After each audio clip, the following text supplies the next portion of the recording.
कश्मीर के हजरत बल दरगाह में एक पत्थर लगाया गया। जब वो पत्थर लगाया गया तो उसमें कोने में एक अशोक का चिन्ह था। इस्लामिक जिहादियों ने जाकर के पत्थर लेकर के उस उद्घाटन के पत्थर में कोने में लगे हुए अशोक चिन्ह को पत्थर से तोड़ दिया।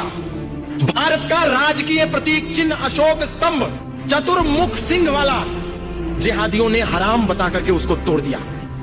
लेकिन मैं बोलना चाहता हूं उन्हीं जिहादियों को कि वही अशोक चिन्ह जिसको तुम हराम कहते हो भारत की करेंसी में है। जितने तुम्हारे घर में नोट हैं सब में आग लगा दो, क्योंकि वो हराम है।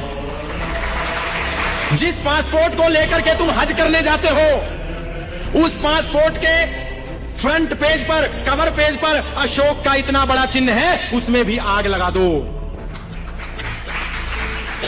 और वो पासपोर्ट तो हज करने के लिए जब मक्का मदीना में प्रवेश होता है उस समय भी वो साथ होता है। अगर पासपोर्ट नहीं होगा तो उसी समय उसको जेल में बंद कर दिया जाएगा संदिग्ध समझ के। तुम जिस पासपोर्ट को लेकर के हज करते हो, परिक्रमा करते हो, उस पासपोर्ट के अग्रिम पृष्ठ पर अशोक का चिन्ह बना हुआ है, वो हराम नहीं होता। उसको लेकर के तुम पूरी परिक्रमा करते हो मक्का मदीना की। अगर अशोक चिन्ह हराम है तो क्यों यहां से पाकिस्तान नहीं चले जाते? क्योंकि पाकिस्तान के पासपोर्ट पर अशोक स्तंभ नहीं है, वहां चले जाओ। दोगलापन।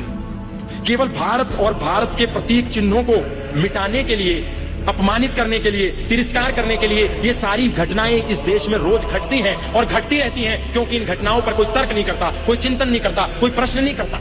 जिस आधार कार्ड के आधार पर ये जितने जिहादी भारत में घुसपैठ कर रहे हैं, घुसते हैं, फर्जी आधार कार्ड बनवा लेते हैं, उसी आधार कार्ड के कोने में भी अशोक स्तंभ है। हराम है ना अशोक स्तंभ? तो क्यों आधार कार्ड बनवाते हो? क्यों पासपोर्ट बनाते हो? क्यों उस पासपोर्ट के आधार पर मक्का मदीना में हज करने जाते हो? क्यों गांधी का नोट प्रयोग करते हो? क्योंकि उसमें भी अशोक स्तंभ है।